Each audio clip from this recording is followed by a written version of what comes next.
Les princesses, bonjour. Alors, comme nous en avons l'habitude maintenant, que ces mots de Torah soient pour la gloire d'Akadosh Baruch Hu, qu'il nous envoie la Geoula Berachamim, que tous les Chayalim soient guéris et retournent chez eux sains et saufs, ainsi que les Chatoufim, les otages, ainsi que le Refoua Shelema rapide de Yosef Raïm Shalom Ben Sarah, Simona Batsara, Shalom Ben Rachel, Rachel et Lucienne Essim, Yeladim Shalimi Morati Germoma, Avraham Ben Rachel, Menachem Mendel Chaya Ben Chaya Mushka et Sarah Bat Luna. Betor Chole Amo Israël. La paracha de cette semaine, c'est la paracha Korach. Alors, c'est un cousin de Moshe Rabbeinu, Korach. C'est un membre distingué du Shevet Lévi.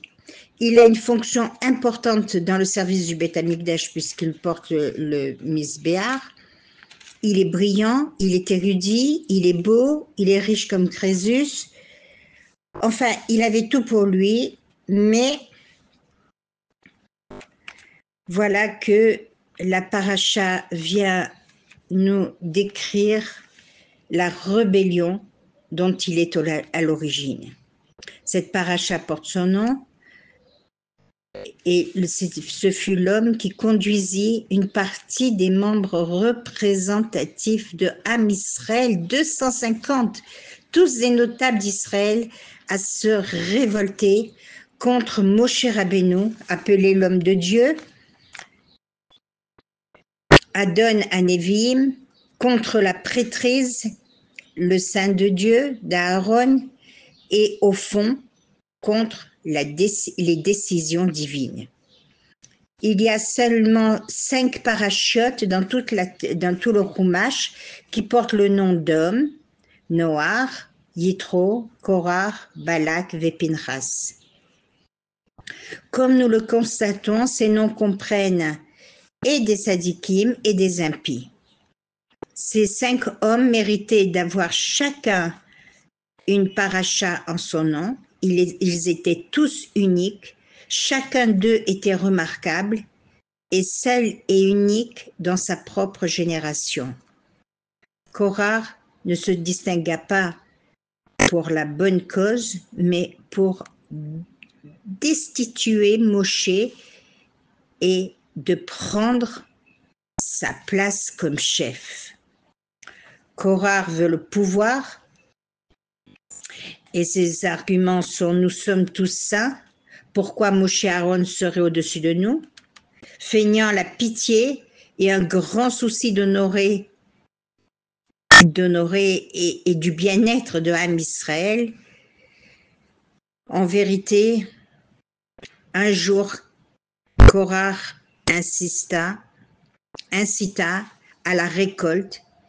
Il accusa Moshe d'imposer sa volonté à Am Israël, d'inventer la Torah et les mitzvot et de n'aspirer qu'aux honneurs et aux richesses aux dépens du peuple. En fait, c'était ses propres défauts qu'il reprochait à Moshe et à Aaron. Rongé par la jalousie, il voulait se substituer au chef. On peut se demander comment, dans la paracha Shelach Lecha de la semaine dernière, comment Yehoshua ben Nun et Kalev ben Yefouni ont résisté face à tous les explorateurs Meraglim.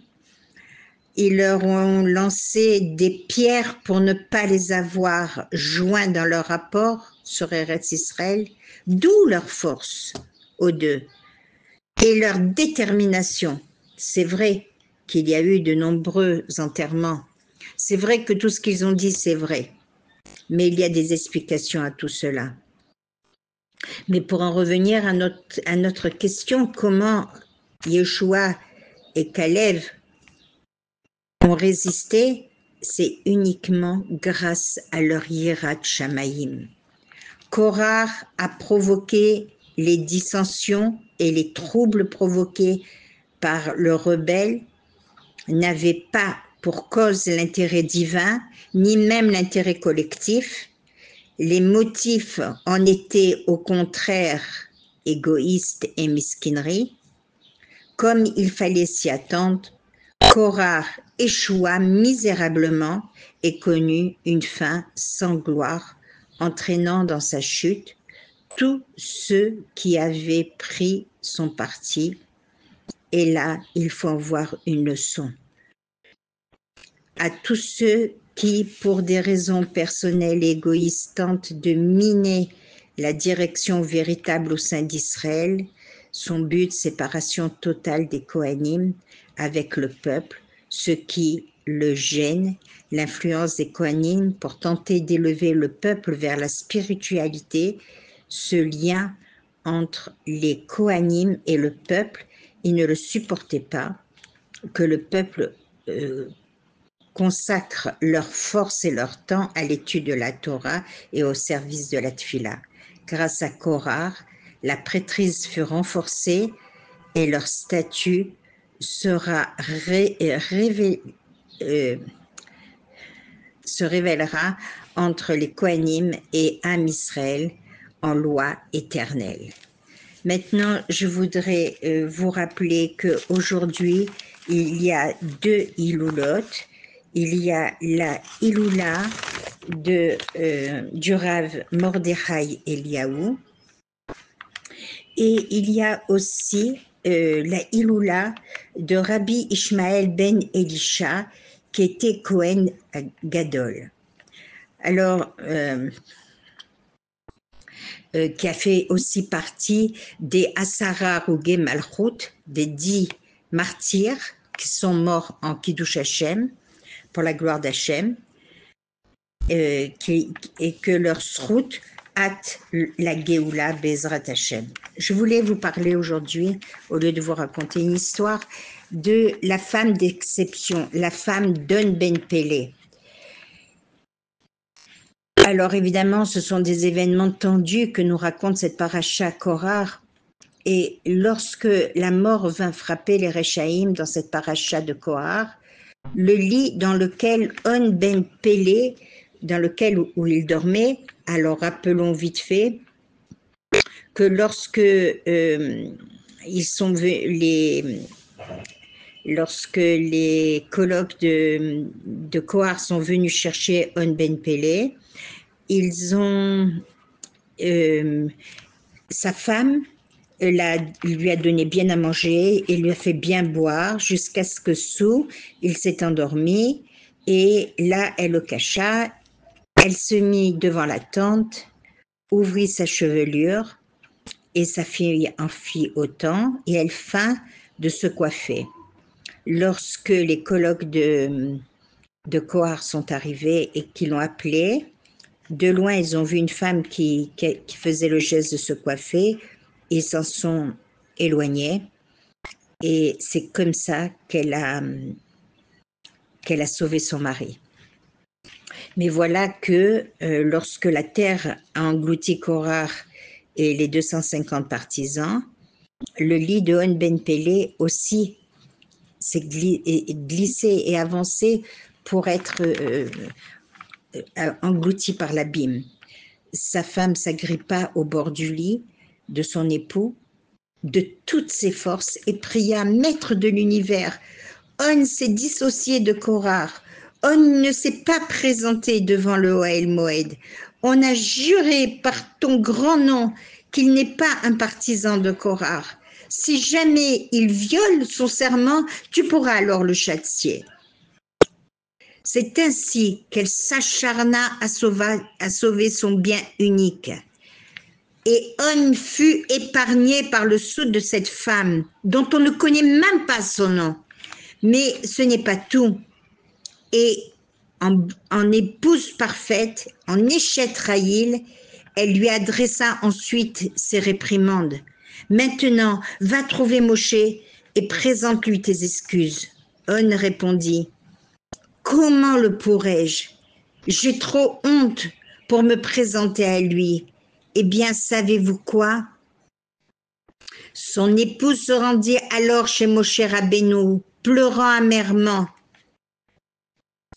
Elle raconta ce qui était arrivé à son mari, après quoi, dans sa grande humilité et sa grandeur, Moshe lui-même en personne, après ce choc vécu, le berger d'Israël, rendit visite à On ben Pellet et lui adressa des paroles d'encouragement, sans aucune rancune. Sors et que Akadosh Baruch Hu te pardonne, lui dit Moshe Rabbeinu. Il fit teshuva pour s'être une fois rangé dans le parti de Korar. En Pellet, Pélé ça veut dire miracle. Et le tav de Pellet est la marque du féminin, ainsi allusion au fait qu'il fut sauvé par sa femme.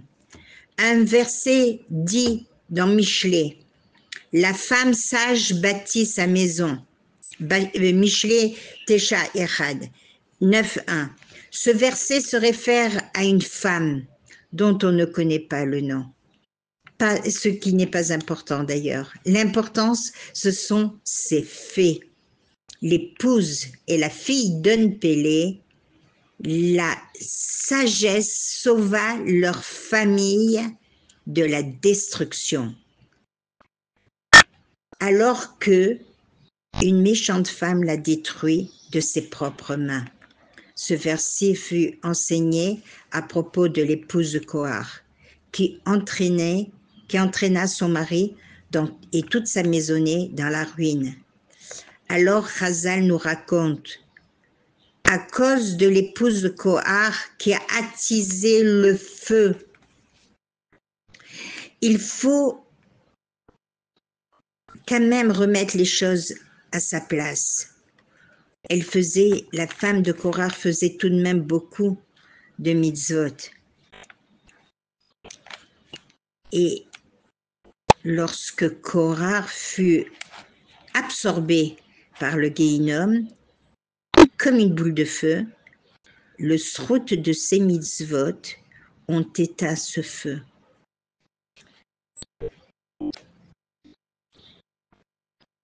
Lorsqu'elle a vu la querelle prendre de l'ampleur, elle a bien donné, et donc oui, on revient à la femme de On ben Pelé, elle a bien donné à manger à son mari pour le détourner de ce projet. Et elle recrée une intimité avec son mari, et c'est comme ça qu'elle a réussi non seulement à sauver son mari, mais toute sa maisonnée. Rashi, un midrash et autres commentateurs prennent le temps de préciser que les femmes n'ont pas fauté à cette époque-là, elles n'ont pas participé aux révoltes et aux plaintes, elles n'ont pas été donc sanctionnées comme les hommes, et de ce fait, elles rentreront en Eretz Israël. Voilà, mesdames, très bonne journée. N'oubliez pas la Iloula, les Iloulotes.